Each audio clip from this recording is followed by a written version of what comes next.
Hey, what's going on? It's your boy BT, and I came here to talk some boxing with the thousands of True School Sports subscribers. Now, we're going to talk about Naoya the Monster Inoue because it is the aftermath of what was just nothing short of an absolute demolition job of Manuel Rodriguez in the semifinal of the Bantamweight World Boxing Super Series. Now, just to kind of recap what was a very short fight, Inoue was taking a guy out in Rodriguez, who has been, in the boxing world, for those who are really in the know, he's been a highly regarded fighter, a guy who's quality.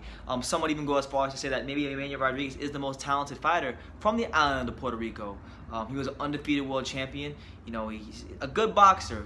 Guy knows his way around the ring. Guy has good ring craft, good ring savvy, good hand speed. Knows how to place his punches.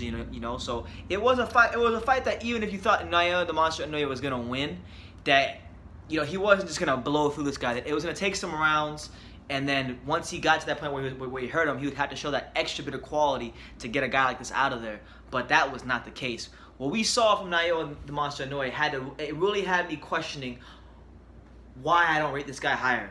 It really did. And because he went in there against a guy in Manuel Rodriguez who, again, like I said, he knows his way around the ring, he's got good hand speed, knows how to place his punches, undefeated IBF world champion. And just made him look like an F-level fighter. Made him look like a journeyman, like he never picked up boxing gloves before. He showed I've never seen a fighter in 2 rounds show so much skill in such a short period of time in any fight. And I'm gonna explain to you why I'm saying this, because it wasn't even 2 rounds. Really, it was more like a round and a half before he stopped the Rodriguez. And literally, like before he stopped Rodriguez, he showed so many things. He showed the ability, he showed defensively to be able to slip punches, and fast ones at that from Rodriguez, because Rodriguez has a good hand speed, slipping punches. He showed the ability to land counter punches. He countered him with left hooks. One of his knockdowns came via the left hook. He showed the ability to fight on the inside as he beat up his body and landed some vicious, you could hear these thudding hooks to the body coming from the monster. And, it made Rodriguez grimace and just go to the floor. They were really crushing body shots. So we saw that from Inoue. We saw counter punch, we saw defense, we saw inside fighting, we saw outside fighting. As he would slip a punch would sail right over his shoulder, and he would just go bah, bah, and that'd be it. He was just so sharp on the night. And I was sitting here live on True School Sports with my main man Alex, and we had a ball for our live fight reaction. It was roughly, we had like 38,000 people on for our live fight reaction. It was great stuff. And the same way, I know a lot of people, it's funny because a lot of people think I hate Lomachenko, and I was frustrated at him for the whole Manny Pacquiao thing, and how I think he should fight Teofimo Lopez, sooner rather than later. But I'll put that aside and say this: the same way I get, the same feelings I get being in awe of the skills and the barrage of punches that Lomachenko lands was the same exact feeling that I was getting from watching Naoya the Monster Inoue fight Manuel Rodriguez. And what he's doing is there's nothing short of sensational. I mean, for those of you who are not watching this guy fight, what the hell are you doing? Are you really even a boxing fan if you're not watching Naoya Inoue? I mean, I got a tweet here from the great Steve Kim, somebody I admire greatly in the sport of boxing. He brought up an interesting point, saying that this is the 6th consecutive opponent that Naoya Inoue has has stopped where they had never been stopped before. And some of these guys that he's dispatching out of there. I mean, look at some of these names that he's been getting out of here. His last 6 fights, are as follows. He stopped Ricardo Rodriguez, stopped him. Antonio Nieves stopped him. Jan Boyo stopped him. And then it gets better with time. Then he fights Jamie McDonald, stops him in round 1. Fights Juan Carlos Payano, stops him in like 17 seconds. Juan Carlos Payano, former world champion, stops him. And then Manuel Rodriguez. So his last 3 fights, at least, his last 6 fights, he become the first fighter to stop his opponent. Those last 6 fighters he's fought, and the last 3 fighters he's fought, have all been guys that I believe held world titles, and he stopped them in 2 rounds or less. So I mean, it's crazy to think this guy Inoue, he's had 3 fights at bantamweight. 3 fights at bantamweight. Okay, 3 fights at bantamweight at 118 pounds, and he's only boxed 4 rounds, but he has 3 knockouts. This guy's sensational, and if you're not watching him, you're really missing out. This guy is just phenomenal, and now he's slated to fight Inoue-Donaire, and I made a video about that recently. You guys can go check it out right over here or here, wherever the corner is. Basically, it was after Donaire got a win against Stefan Young, and I said that this might be a dangerous fight for Inoue.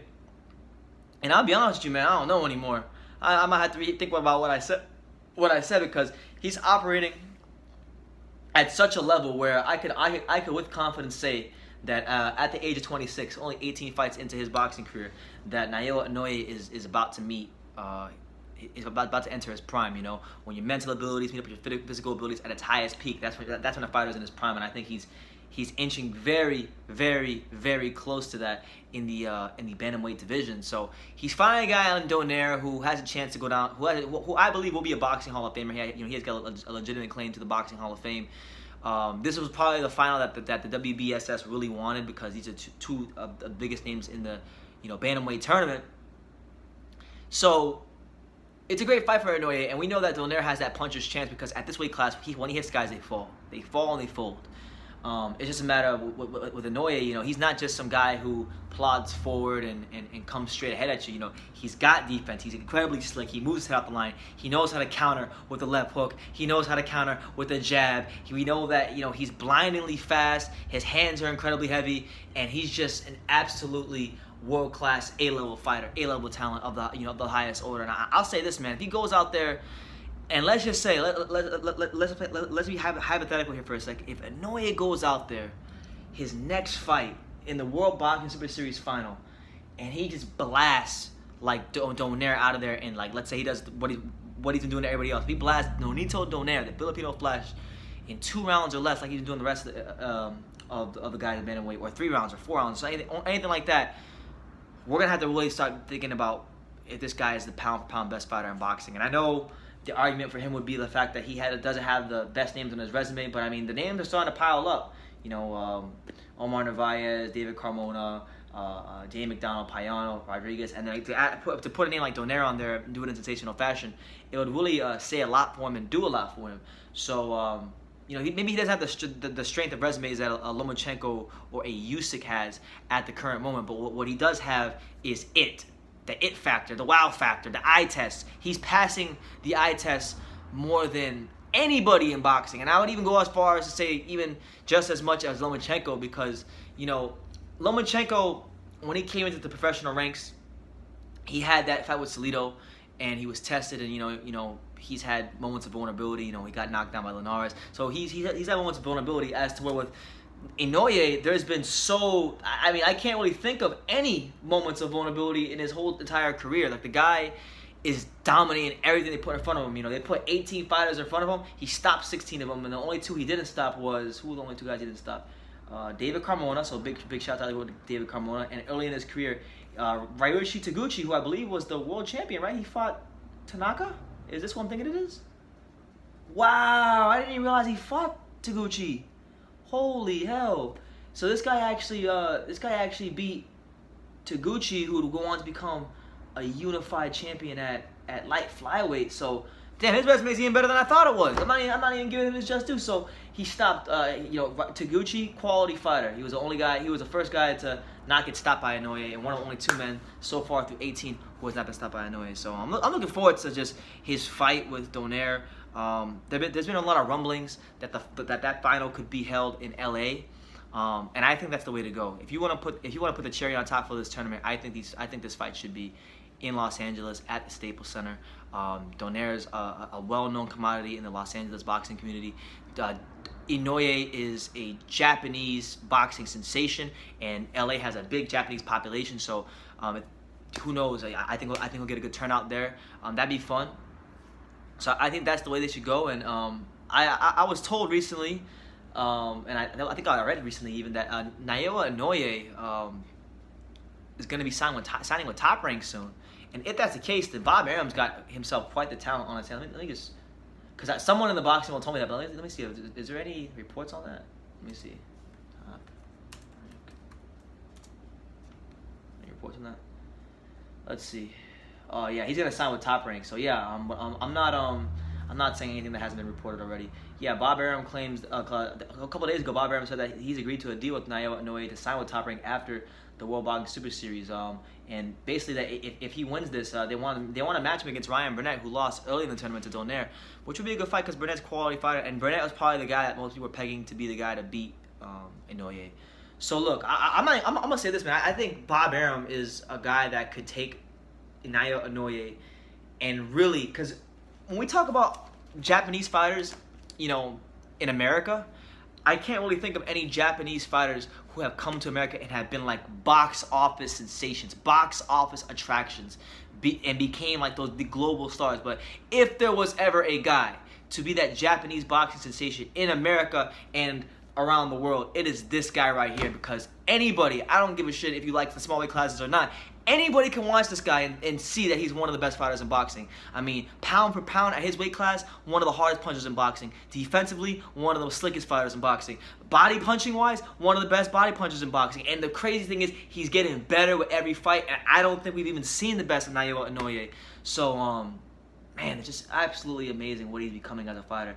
And I'm just wow. I'm speechless for what I saw yesterday, because you gotta understand, Manuel Rodriguez is a fantastic fighter, a good fighter. You know, a guy that has bags of talent, a fighter that, you know, people had they rate highly. And I know that the consensus coming into this fight that it was that Inoue is just so good right now that Rodriguez just doesn't have that kind of quality to destroy.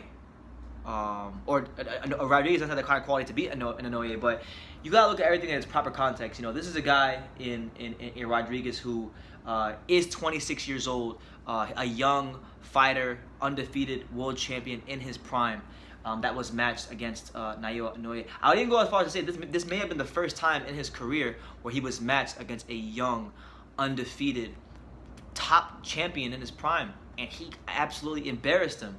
He absolutely embarrassed him with no ifs, ands, or buts about it.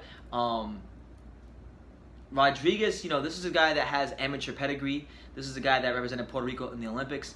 This was a guy that, you know, a fighter and an opponent that you had to, you know, even if you thought Inoue was going to knock him out, you had to take him seriously, because when we talk about him as an amateur, his amateur exploits are fantastic. You know, he had a 171-11 amateur record. Emmanuel Rodriguez, I believe he represented Puerto Rico in the Olympics, right? Make sure I'm just correct with what I'm saying. But regardless, you know, 171-11, you know, still a really good just record, and he was someone who was more than a credible opponent. And I think now you can look at Inoue and say, damn, this guy isn't hyped. This guy isn't just some guy that's being hyped by hardcore, you know, boxing fans. This guy is the real deal, and we should be taking this guy extremely serious, and we should be considering this guy, because I'll tell you right now, before this fight started, I had this guy like top 5 pound for pound already, like probably however around that fifth or 4th spot. But after that performance, you know, shit, that kind of performance right there is enough to make me say, man, this guy might be top 3 pound for pound, because you took a young, undefeated prime champion with a crazy amateur experience and just made him look like a nothing fighter, and that is to be taken very, very seriously in boxing. You know, I'm just impressed. I'm just impressed all the way through with Inoue, and you know, he's really redeemed himself, because I was pissed off when he went to 118. I was pissed off because I really wanted to see the Rumble-side fight, but man, just ever since he got to 118, he's shown himself to be one of the most destructive forces in boxing. And you know, I'll close the video out with two last things. Number one, with Naoya Inoue. Number one, I sincerely believe with him that he has a chance to go down as the greatest modern day fighter from Japan, you know, in boxing history. You know, maybe you know, some of you who are more educated on Japanese fighters, maybe there's somebody out there I don't know about, but I've never seen a Japanese fighter this sensational. I've never seen a Japanese fighter look this great. I've never seen a Japanese fighter with this level of skill and talent. And I think he has a chance to go down as the greatest Japanese boxer of the modern era. And he's got the opponents to do it. You know, he's got Burnett in his weight class. He's got Donaire coming up. He's got Rigondeaux if they want to go that route. You know, he can move up to 120, 122 and go chase some big fights up there. And I think he's gonna go as high as 126 and win the world title. I think he's that damn good, Inoue. So there's that. And then last but not least, Deontay Wilder. I know this video's not about Wilder, but you know, one of my last videos, I talked about why I think Wilder won't beat Tyson Fury and how he needs an extra bit of quality and he needs to learn how to take his time and set up his punches for when he gets guys hurt so that he can really finish them and really get them out of there. And if I was Deontay Wilder, I would go watch this fight with Manuel Rodriguez and just go watch any Naoya Inoue fight and look at how he sets up his shots and try to emulate some of that, because, you know, it's quality stuff. So yeah, man, Naoya Inoue, absolutely amazing fighter. You know, I don't want to be a prisoner of the moment, but I'm really starting to believe that he might just be the greatest Japanese boxer of all time.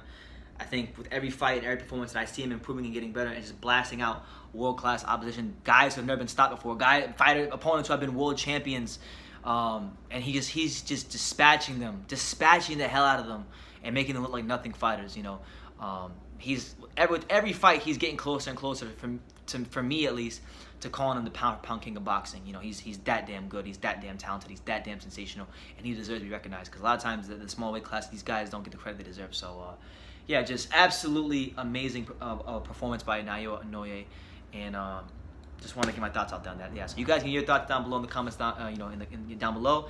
Hit that like button, take the time to subscribe, like I say in every single one of these videos. You can love me or you can hate me, but I'm just giving Daniel. So until next time, take care, guys.